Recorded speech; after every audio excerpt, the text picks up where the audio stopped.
السلام علیکم ورحمۃ اللہ وبرکاتہ۔ بسم اللہ الرحمن الرحیم۔ ناظرین، ہم سب جانتے ہیں کہ اس دنیا میں مرد اور عورت کی جنس کے علاوہ ایک تیسری جنس بھی پائی جاتی ہے، جسے اردو میں خواجہ سیرہ، ہجڑا، خسرہ، جبکہ عربی میں مخنث کہا جاتا ہے۔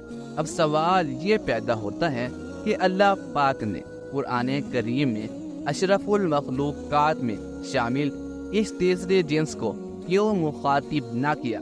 شادی شدہ جوڑے کون سی ایسی غلطی تخلیق کے وہ عیب ہیں جو اللہ تعالی نے ان میں ایسے ہی رکھے ہیں، جیسے ہم بعض لوگوں کو انسانی اعضاء سے معذور پاتے ہیں۔ یہ نقائص امتحان کے لیے انسان میں رکھے جاتے ہیں۔ ایک انسان جو کہ معذور ہونے کے باوجود عقل و شعور رکھتا ہے تو اس کا امتحان صبر کا امتحان ہے۔ کنسی مشکل یعنی جس شخص میں مرد و عورت کی علامت بالکل مساوی برابر ہو، کسی لڑکے یا لڑکی کا نکاح شرعاً جائز نہیں۔ البتہ خنشی غیر مشکل یعنی وہ خنشی کے جس میں مردانہ قومی اور علامات غلط باتیں کرتے ہیں کہ ان کے ہاں خواجہ سیرہ پیدا ہوتے ہیں۔ کیا خواجہ سیرہ سے اسلام میں شادی کی اجازت دی گئی ہے؟ آئیے چلتے ہیں پہلے سوال کے جواب کی طرف۔ بے شک اللہ تعالیٰ اس ساری کائنات کا خالق و مالک ہے، پھر ایسے کیسے ہو سکتا ہے کہ وہ اپنی مخلوق میں اس تیسرے جنس کا ذکر نظر انداز کرے؟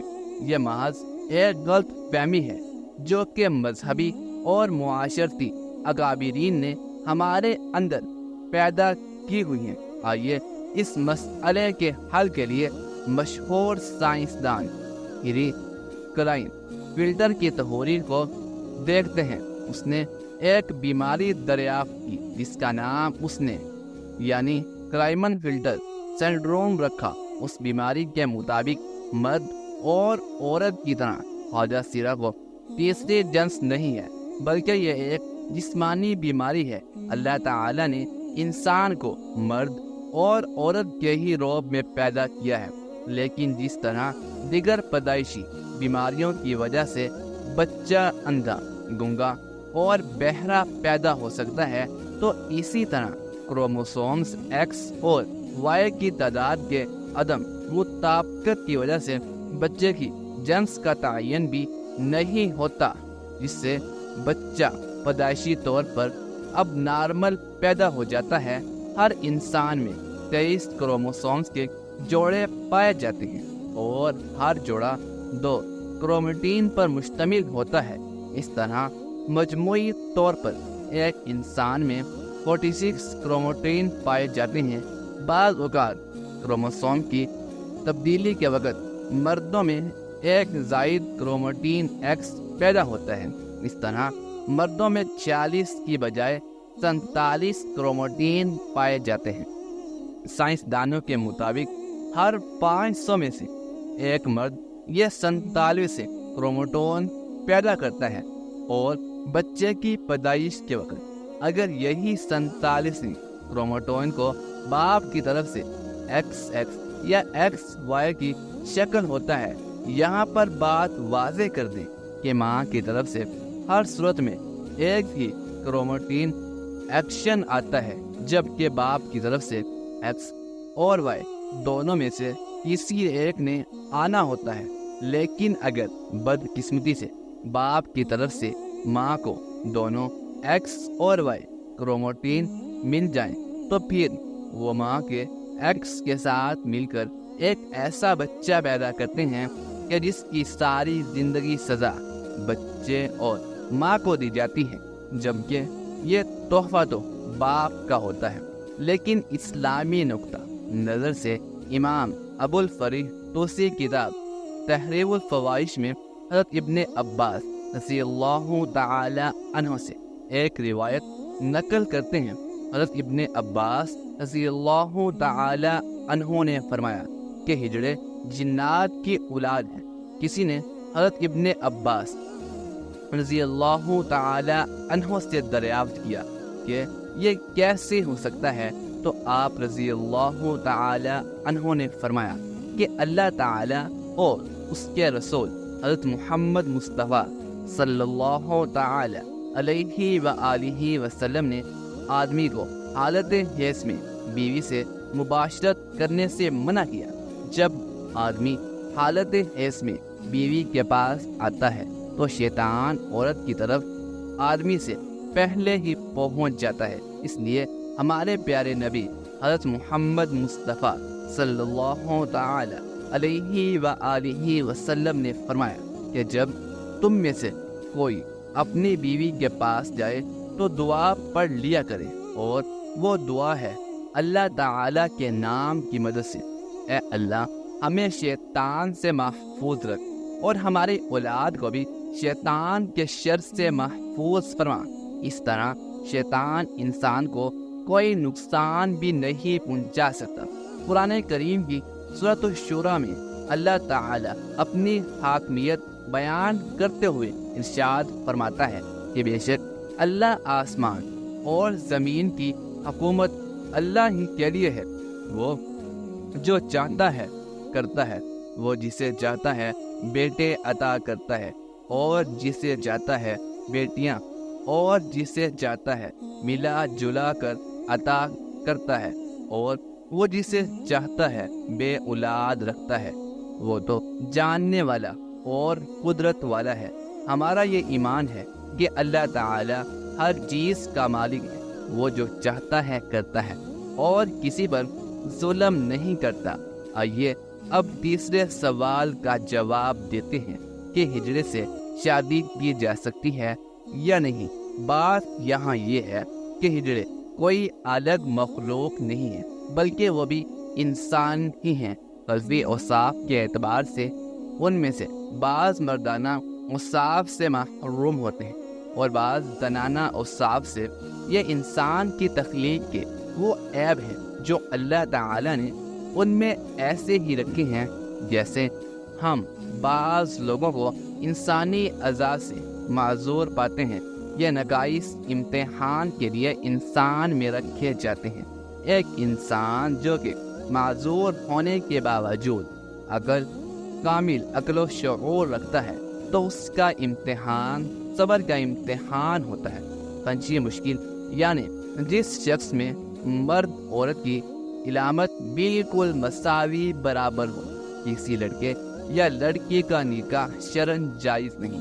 البتہ قنچی غیر مشکل یعنی وہ قنچی کے جس میں مردانہ قومی اور علامات غالب ہوں تو شرعاً عامر و شمار ہونے کی وجہ سے اس کا کسی لڑکی سے نکاح، اور اگر اس میں زنانہ صلاحیتیں اور علامات غالب ہوں تو اس کا کسی مرد سے نکاح شرعاً جائز اور درست ہوگا۔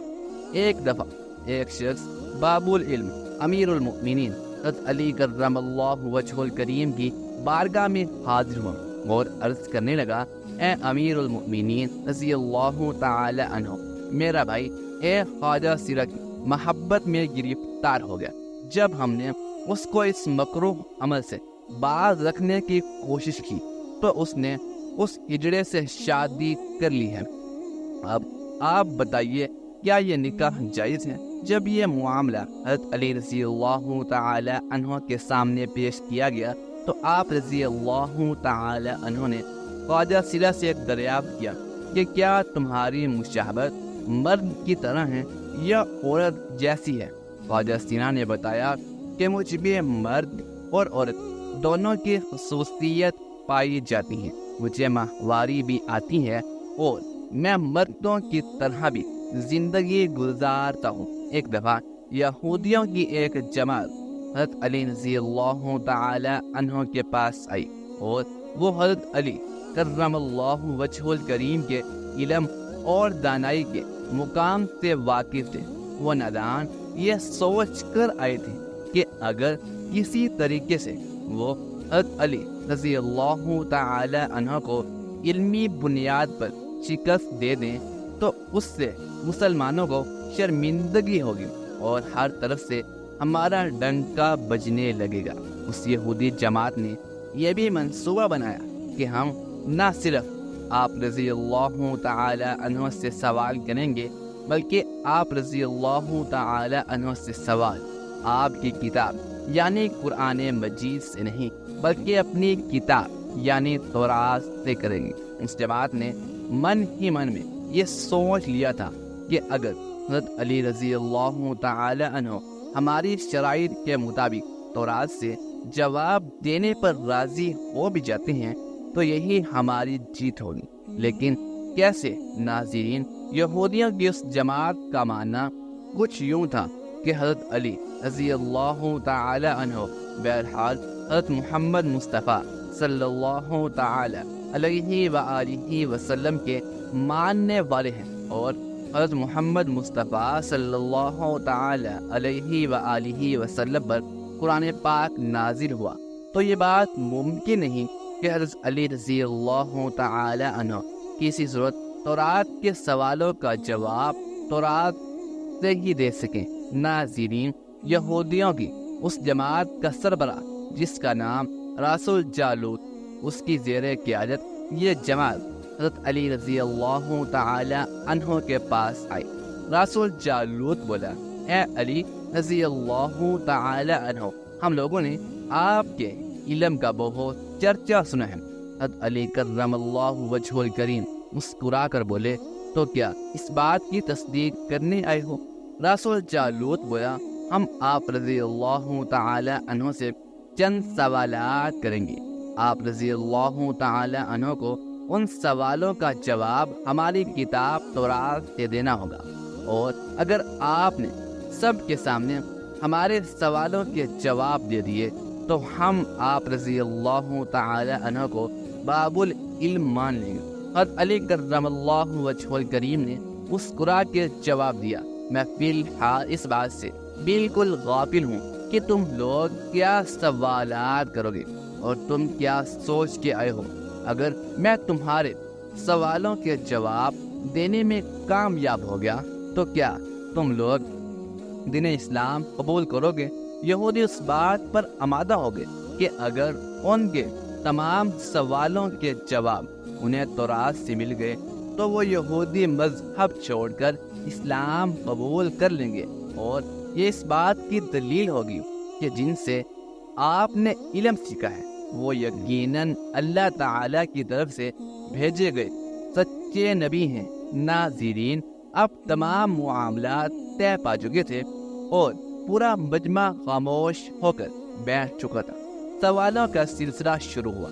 یہودی عالم راس الجالوت نے مجمع کی جانب دیکھا اور علم کے تکبر سے بھرپور لہجے میں سوال کیا، اے علی رضی اللہ تعالی عنہ، یہ بتائیے کہ وہ کون سی چیز ہے جو خدا کے لیے نہیں ہے؟ یہودی یہ جانتے تھے کہ مسلمانوں کی کتاب میں درج ہے کہ ہر چیز اللہ تعالی کے لیے ہے، اور اس بات کا جواب حضرت علی رضی اللہ تعالی عنہ کے لیے دینا ناممکن ہوگا۔ مجمع میں بیٹھے تمام افراد سوچ میں ڈوب گئے کہ کائنات میں کوئی ایسی چیز بھی ہے جو اللہ کے لیے نہ ہو۔ تب حضرت علی رضی اللہ تعالی عنہ نے بغیر کسی توقف کے فرمایا کہ تم جانتے ہو کہ وہ کون سی چیز ہے جو اللہ رب العالمین کے لیے نہیں ہے؟ تو اس کا جواب شرک ہے۔ اللہ ہر قسم کے شرک سے پاک ہے۔ تمام مجمع جو بیٹھا سن رہا تھا بے ساختہ واہ واہ کہہ اٹھا۔ ناظرین، اب راس الجالوت نے دوسرا سوال کیا، اے علی رضی اللہ تعالی عنہ، یہ بتائیے کہ وہ کون سی جگہ ہے جہاں اللہ رب العالمین موجود نہیں ہے؟ حضرت علی رضی اللہ تعالی عنہ نے اس کو فوراً جواب دیا کہ اللہ تعالی ہر جگہ موجود ہے۔ راس الجالوت بولا، سوال کا جواب آپ ہماری کتاب سے دیں۔ حضرت علی رضی اللہ تعالی عنہ نے فرمایا کہ کیا تمہاری کتاب میں یہ نہیں لکھا کہ حضرت موسیٰ علیہ السلام کے پاس ایک فرشتہ آیا اور موسیٰ علیہ السلام نے اس سے پوچھا کہ تم کہاں سے آئے ہو؟ تو اس نے جواب دیا کہ میں 7ویں آسمان سے آپ علیہ السلام کے پاس حاضر ہوا ہوں۔ اتنے میں حضرت موسیٰ علیہ السلام کے پاس دوسرا فرشتہ آیا۔ حضرت موسیٰ علیہ السلام نے اس سے پوچھا کہ تم کہاں سے آئے ہو؟ تو اس نے جواب دیا میں زمین کے 7ویں طبق سے آپ علیہ السلام کے پاس حاضر ہوا ہوں۔ حضرت موسیٰ علیہ السلام نے پہلے فرشتے سے پوچھا 7ویں آسمان میں تمہارے قریب کون تھا؟ فرشتے نے جواب دیا میرے قریب میرا رب تھا۔ حضرت موسیٰ علیہ السلام نے زمین سے آنے والے فرشتے سے پوچھا تمہارے قریب کون تھا؟ اس نے جواب دیا میرے قریب میرا رب تھا۔ تو اس سے یہ معلوم ہوا کہ بلندیوں کی انتہا ہو یا گہرائیوں کی انتہا، اللہ رب العزت ہر جگہ موجود ہے۔ ناظرین، رسول جالوت اب تھوڑا گھبرا گیا تھا یہ دیکھ کر کہ حضرت علی رضی اللہ تعالی عنہ نے اس کے سوالوں کے جواب اس کی کتابوں سے ہی دے دیے تھے۔ اب اس نے حضرت علی رضی اللہ تعالی عنہ سے تیسرا سوال پوچھا، اے علی رضی اللہ تعالی عنہ، یہ بتائیے کہ وہ کون سی چیز ہے جو خدا کے قریب نہیں ہے؟ حضرت علی رضی اللہ تعالی عنہ نے فرمایا کہ ظلم ایک ایسی چیز ہے جو میرے رب کے قریب نہیں ہے۔ ناظرین، اب رسول جالوت نے پے در پہ شکست کھانے کے بعد اپنے سوالوں کا زاویہ بدل لیا۔ اب اس نے علمی سوال کے بجائے تاریخی اور سائنسی سوال کی طرف اپنا رخ موڑ لیا اور بہت ہی زیادہ تکبر بھرے انداز میں اس نے پوچھا، اے علی رضی اللہ تعالی عنہ، اس چشمے کا نام بتائیں جو زمین پر پہلی مرتبہ جاری ہوا۔